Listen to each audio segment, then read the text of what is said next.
অবস্থায় ঠাকুর বারবার কথা আমাদের স্মরণ করিয়ে দিয়েছেন। ভক্তি ও অনুরাগ আমাদের জাগাতে হবে। কি করে জাগাতে হবে? বললে তাই করো তোমরা, যা ইষ্টের প্রতি মমত্ব বোধ যাতে উদগ্র আগ্রহ নিয়ে উঠে, তাই করো। ইষ্টকে সবচাইতে আপন বলে জানতে হবে। এতে একাগ্রতা সহজ হয়ে উঠবে। ছেলেপুলের প্রতি মানুষ যেমন করে, তাদের জন্য ক্রমাগতভাবে বলে, বাস্তবে তাই করে। ইষ্টর জন্য ওই রকম করা লাগে, যাতে তার উপরে মমতা জাগে, টান জাগে। শুধু মনে মনে ভাবলে হবে না, বাস্তবে করা লাগবে। নাম করতে হয় আর তার কাজ করতে হয়, তার স্বার্থকে মুখ্য করতে হয়, আর সেই দিকে নজর রেখে এগিয়ে যেতে হয়। আমাদের বয়স খুব কম, অল্প সময়ের মধ্যে আমরা কি করে তার সম্পূর্ণ হয়ে উঠব, তার কর্ম, তার চিন্তা, তার কাজ, তাকে ভালোবাসা, তাকে নিয়েই ব্যস্ত থাকা। বাইরে গেলে ছেলেপেলের মা শুধুই ভাবে, ছেলেগুলোকে নিয়ে এলাম না, তারা কি করছে। ঠিক এমন করেই ঠাকুরের কথা ভাবতে হয়। বাড়ি ফিরবো, ঠাকুর কি খেতে ভালোবাসেন, ঠাকুর ভোগের জন্য সেইটি নিয়ে যাব। তাতেই ঠাকুরের প্রতি অনুরাগ, ভক্তি বাড়তে থাকে। আমরা যদি বিপন্ন হয়ে পড়ি, সৎসঙ্গের দীক্ষা নিয়েছি অথচ জীবনে বিপর্যয় বিপন্ন আসতেই পারে। পূর্ব জন্মের কর্মফল সংস্কার কাউকে ছেড়ে দেয় না। সে অবস্থায় আমরা কি করব ঠাকুর? ঠাকুর বললেন, খুব করে নাম করো, তাকে আরো করে আঁকড়ে ধরো, ভালোবাসো, ডাকো, সদাচারে চলো। আর ডাকি শরীরকে আরো পটু করে দেবে, সাহস যোগাবে। ওই শরীর নিয়ে যা পারো করতে থাকো, তাতে ক্ষমতা বেড়ে যাবে। শরীর দিয়ে নাম, জপ, ধ্যান, প্রার্থনা, ইষ্টভীতি, যজন যাজন, এই শরীর দিয়ে মানসিক ও আধ্যাত্মিক ও শারীরিক উন্নতি, ৩ রকমের কর্মপ্রবণতা একই সঙ্গে বাড়িয়ে দিতে হবে। অল্প দিনের মধ্যেই তোমার বিপন্ন ভাব কেটে যাবে। যত বড়ই ঝড় আসুক, তোমাদের আর চিন্তা কি? মূল মন্ত্র, মূল মরকজ তোমরা পেয়ে গেছো। যজন যাজন, ইষ্টভৃতি, সস্তৈনী, সদাচার, নাম, ধ্যান এগুলোকে বাড়িয়ে দিলেই যত বড়ই আপদ বিপদ আসুক, তোমরা বিপন্ন হবে না, সব উড়ে যাবে। নামই সমস্ত কাঠামোর সংক্ষিপ্ত রূপ। এই পৃথিবীতে কমন ফ্যাক্টর হচ্ছে নাম। এটা হলো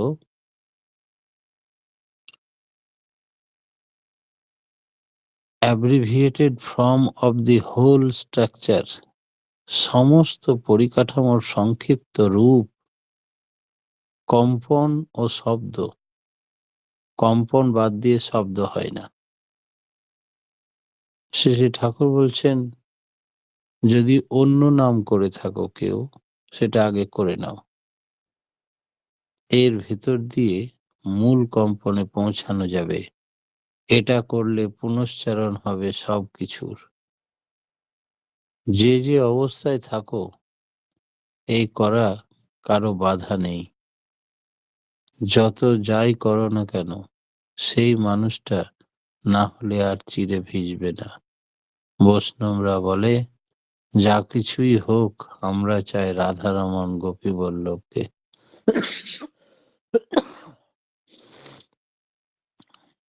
তেমনি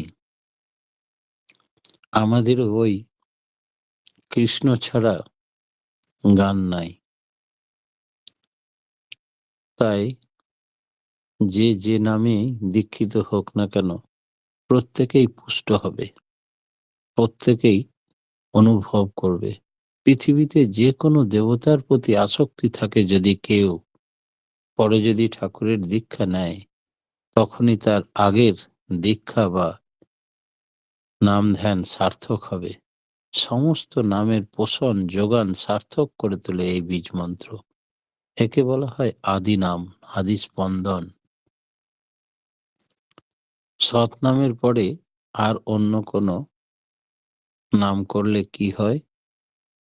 নাম সম্বন্ধে কথা উঠলে শ্রী ঠাকুর বললেন, এই নাম হলো সর্বপ্রকার কম্পনের মূল। অর্থাৎ সমস্ত রকমের পৃথিবীতে যত বীজমন্ত্র চালু আছে তার মূল মরকজ। এই কম্পনে কম্পিত থাকলে যে কোনো কম্পনের মূল কারণে চলে যাওয়া যায়। কেউ যদি আগে অন্য নাম বা দীক্ষা নিয়ে থাকে তারপরে সৎনাম গ্রহণ করে, তখন সে সেই গতিটার কারণের দিকে পৌঁছে যেতে পারে সহজেই। ফলের দিকে তাকিয়ে থাকলে চলবে না, তাতে ক্ষতি হবে। মহাপ্রাণ বর্ণ কল্পনাত্মক ধ, র হচ্ছে মহাপ্রাণ বর্ণ, আর কল্পনাত্মক হচ্ছে ধ, স্থগিতি, স্টপেজ। র ও ধয়ের পরে আ দিয়ে continuity of this wave, succession of this wave.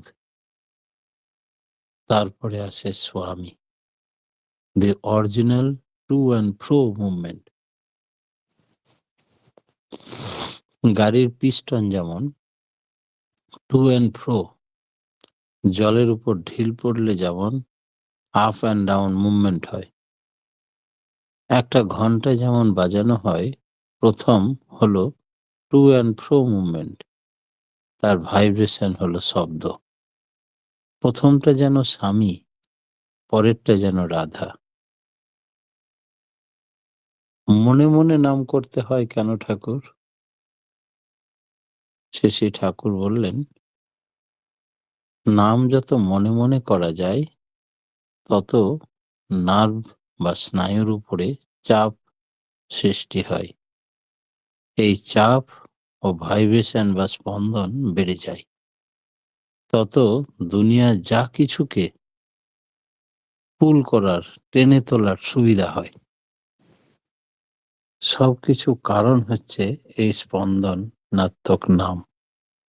সেই জন্যে এই নামের মাধ্যমে একজন সর্বজ্ঞানী সর্বজ্ঞ হয়ে উঠতে পারে, যেটা আমরা বর্তমান আচার্যদেবের ক্ষেত্রে দেখি। কোনো মানুষকে দেখলেই তার ভূত ভবিষ্যৎ বর্তমান সমস্যার সম্বন্ধে নিবেদন না করার আগে ওয়াকিবহাল হয়ে যান। সবটাই হচ্ছে ওই নাম ধ্যানের ফল। একজন বললেন, এটা যেন ভাইটাল স্পিরিচুয়াল ফর্মুলা, অর্থাৎ মূল আধ্যাত্মিক সূত্র, যা দিয়ে সারা দুনিয়াকে বোধ করা যায় ও এক্সপ্লেন, ব্যাখ্যা করা যায়। সাধনায় দাঁড়াবো কিসের উপরে আমরা? শ্রী ঠাকুর বললেন, অ্যাক্টিভিটি, বাস্তব কর্মের উপর না দাঁড়ালে তোমরা যোগ্য হয়ে উঠবে না। তাই কনসেন্ট্রিক হয়ে যা কিছু করবে তার স্বার্থটাই মুখ্য করে তোলো। তা না হলে, চটপটে বা কর্মঠ না হলে ভঙ্গুর হয়ে যায় সবকিছু। ওং শব্দটা কি ঠাকুর? ঠাকুর বললেন, ওং শব্দটা হলো finest gross form of the original vibration. মূল স্পন্দনের সূক্ষ্মতম স্থূল রূপ হচ্ছে ওং। সৎনাম বলতে আমরা কি বুঝবো? শ্রী ঠাকুর বললেন, সৎনাম বলতে বোঝা যায় সৎ বা বিদ্যমানতার করণীভূত প্রতীক। সেই রকম ভাবে আপনাদের নাম যদি করতেন, তবে আর্য বা আকুতি নিয়ে যদি লেগে যান নাম করতে সব সময়ের জন্য, তবে মানুষগুলো যে কি থেকে কি হয়ে যায় তার ঠিক থাকবে না। একেবারে নরক থেকে স্বর্গে, সাধারণ মানুষ থেকে দেবতায় পরিণত হয়। নিজের স্বার্থের গেঁড়ো কেটে যায়, যাতে করে এই নিজের স্বার্থপরতা নিয়ে যতদিন মানুষ থাকে নামধান থেকে বিচ্যুত, ততদিন সে আর এগোতে পারে না। কপাট পড়ে যায় তার উন্নতির পথে। তোমার স্বার্থটা মুছে ফেলে দাও। ইষ্টের স্বার্থটাই তোমার স্বার্থ হয়ে উঠুক। তথাকথিত ভালো মন্দ যা কিছু করো সব ইষ্ট প্রতিষ্ঠাতে জন্য করো, তাকেই পূরণ করো, আর তার কথা মতো চলো। সেইটি পূরণ করতে না পারলে তোমার সঙ্গে তার সম্পর্ক চুকিয়ে দাও। সেই ব্যক্তির সঙ্গ করো যে তোমাকে ইষ্টের দিকে এগিয়ে নিয়ে যায়, যে তোমাকে ইষ্টের দিকে এগোতে বাধা সৃষ্টি করে পদে পদে, তার সঙ্গে সম্পর্ক চুকিয়ে দাও। আলোচনা প্রসঙ্গে 19 খণ্ড, 18-10-1950 সাল। একাগ্রতা আসে কি করে? শ্রী ঠাকুরকে প্রশ্ন করলেন। ঠাকুর বললেন, একাগ্রতা মানে উইথ সেন্টার, কেন্দ্রের সহিত সংযুক্ত হওয়া, তার সঙ্গে যুক্ত হয়ে যা কিছু করো, ইষ্ট স্বার্থ পরিপোষণই করে তোলো। এর ভিতর দিয়ে আসে কনসেন্ট্রেশন, একাগ্রতা। সন্ধ্যাহ্নিক যেমন যেমন করার উপদেশ আছে সেইভাবে করা লাগে। যেথায় থাকি শোষনা বেহুঁশ করতে সন্ধ্যা প্রার্থনা, হবেই তাতে কর্মে নিপুণ, শক্তি পাবে বর্ধনা। তোমরা নিয়মিত নাম ধ্যান ইষ্টভীতি সস্তয়নী সদাচার যাজন যেমন করবে, তেমনি দুবেলা প্রার্থনা করবে নিয়মিত ভাবে। তাতে তোমাদের ভিতরে এক অমোঘ শক্তি সঞ্চারিত হবে, যেটা ঢালের কাজ করবে, বিপর্যয়ের সময় তোমাদের রক্ষা করবে। নাম ধ্যানে বাজে চিন্তা যদি এসে যায় ঠাকুর, তখন আমরা কি করব? শেষে ঠাকুর বললেন, বাজে চিন্তা তো আসতেই পারে, ভেতরে ছিল বলেই তো উঠে এসেছে। তাকে অ্যাভয়েড করার চেষ্টা করো না, অ্যাভয়েড করার চেষ্টা করো না। ওটাকে কি করে ইষ্টার্থে ঘুরিয়ে দেওয়া যায় সেই বুদ্ধি কাজে লাগাও। সবটার মধ্যে দিয়ে, সবই তো ঈশ্বরের দান। তিনি তো এসব দিয়েছেন, আমাদের প্রবৃত্তি, কাম, ক্রোধ, লোভ, মদ, মোহ, মাৎসর্য। তাই কোনোটাকেই বিসর্জন দিও না, সবগুলোকে ইষ্টের সেবায় লাগিয়ে দাও। এগুলো তোমার চাকর, তোমার প্রভুর সেবায় কাজে লাগবে বলে তিনি দিয়েছেন। এগুলো অবাঞ্ছিত অপাংক্তেয় নয়, তাদেরও কাজ আছে পৃথিবীতে। তাই তাদেরকে শত্রু মনে করো না, তাদের সঙ্গে মিত্রতা করে তোমার কাজে লাগিয়ে নাও, ঠাকুরের কাজে সেবায় লাগিয়ে নাও।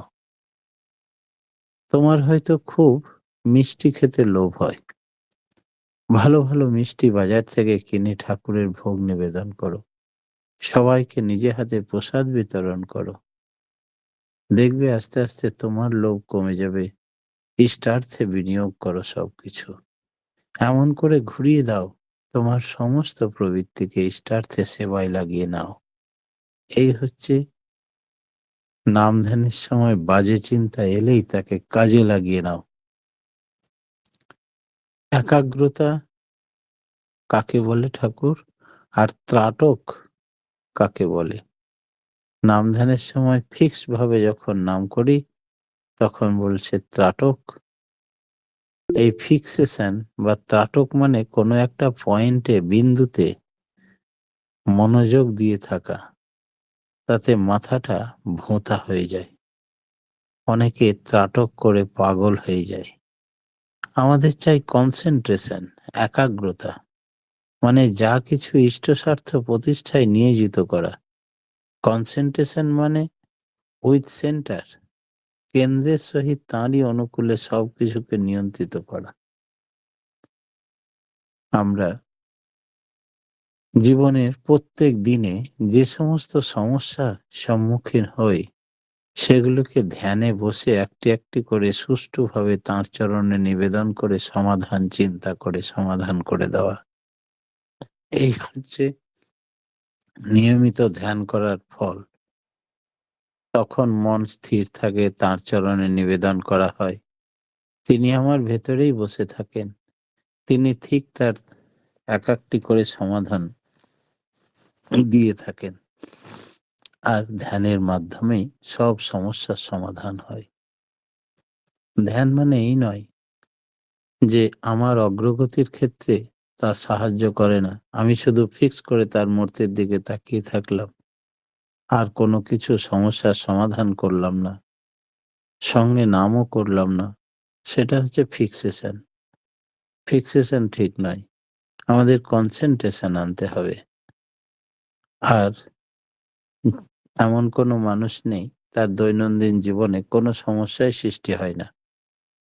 যে সমস্ত সমস্যা নিজের নয়, হয়তো অপরের, পাড়া প্রতিবেশী, আত্মীয় স্বজন, তাদের বিভিন্ন সমস্যা দুঃখের কথা আমাদের কানে এলে আমরা ধ্যানের সময় তার কাছে নিবেদন করব, প্রভু অমুক লোকের এই সমস্যা, তুমি যদি দয়া করে তার নিরাকরণ করে দাও।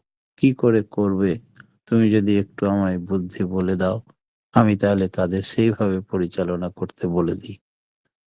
এমন করে প্রার্থনা জানালে একটা বুদ্ধি এসে পড়ে। তখন তাকে হয়তো বললে আপনি এই করুন, মনে হয় ভালো হবে। তারপরে হয়তো তার সমাধান হলো। এমনি করে করে সকলের স্বার্থ, সকলের সমস্যাকে নিজের সমস্যা বলে মনে করতে হয়। শুধু ব্যক্তি স্বার্থ নিয়ে বসে থাকতে নেই। নাম ধ্যান করতে করতে এই উদারতা আসে। আমরা একই পরিবারভুক্ত, একই পিতার সন্তান। তাই আমাদের বাড়িঘর, চেহারা, স্থান, কাল, পাত্র আলাদা হতে পারে, কিন্তু সকলেই আমরা এক। অতএব বিশ্বপিতার সন্তান।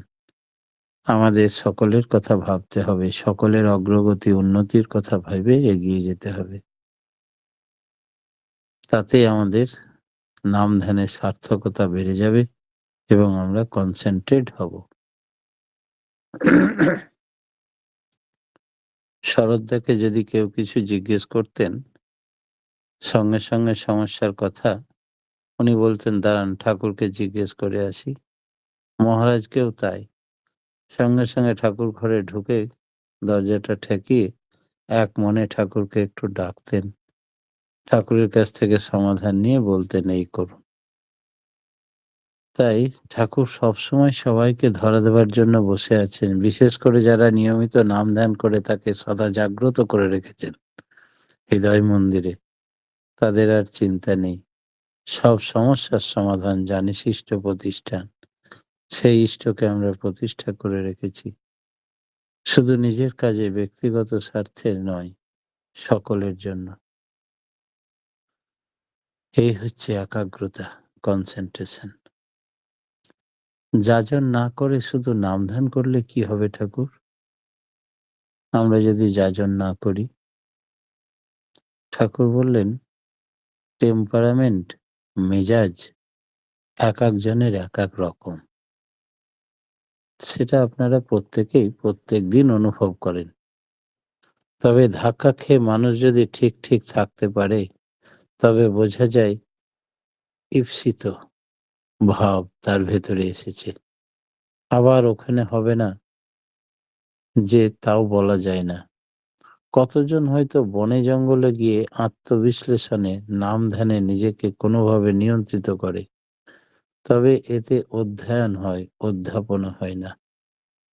অধ্যয়নের পর যদি অধ্যাপনা না করেন, অর্থাৎ স্টুডেন্ট লাইফে আমি যেটা করতাম, যে ক্লাসে পড়তাম সেই ক্লাসের বন্ধু-বান্ধব ছেলেপিলেদের যারা একটু পিছনে পড়ে থাকে, তাদের বাড়িতে গিয়েও আমি প্রাইভেট ভাবে তাদের টিউশন করতাম বিনা পয়সায়। তাতে আমার লাভ কি হতো? নিজের পড়াটা আরো বেশি প্রস্তুত হয়ে যেত, আর ওদেরও লাভ হতো। বিদ্যা যত বিতরণ করা যাবে তত বাড়বে।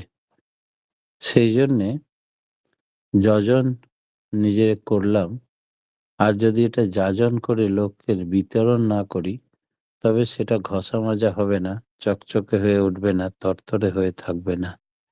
নিজের অন্তরে ঠাকুর জাগ্রত থাকার জন্যই রোজ যাজন করার কথা আচার্যদেব শ্রী শ্রী বরদা আমাকে বলেছিলেন। পরম পিতার রাঙারাতুল চরণে প্রত্যেকের সার্বিক মঙ্গল প্রার্থনা জানিয়ে আজকের মতো আমি আমার ক্ষুদ্র বক্তব্য এখানে শেষ করলাম। জয়গুরু। জয় গুরু, জয় গুরু। শ্রদ্ধেয় দাদা, অপূর্ব ইষ্ট প্রসঙ্গ। সত্যি তো আমাদের শুধু যজন, আমরা যেই এত সুন্দর সুন্দর কথা শুনছি সেগুলো বিতরণ করার চেষ্টা যেন করি, যাজন করার চেষ্টা করি, এবং প্রতিবেশী সমবেশ যার অসুবিধার মধ্যে আমাদের যখন নাম ধ্যান করি তার জন্য ঠাকুরের কাছে নিবেদন করি। খুব সুন্দর ইষ্ট প্রসঙ্গ করে শোনালেন আমাদের শ্রদ্ধেয় দেবপ্রসাদ ব্যানার্জি দাদা। আমি ওনার ইষ্টচ্ছল জীবন কামনা করি।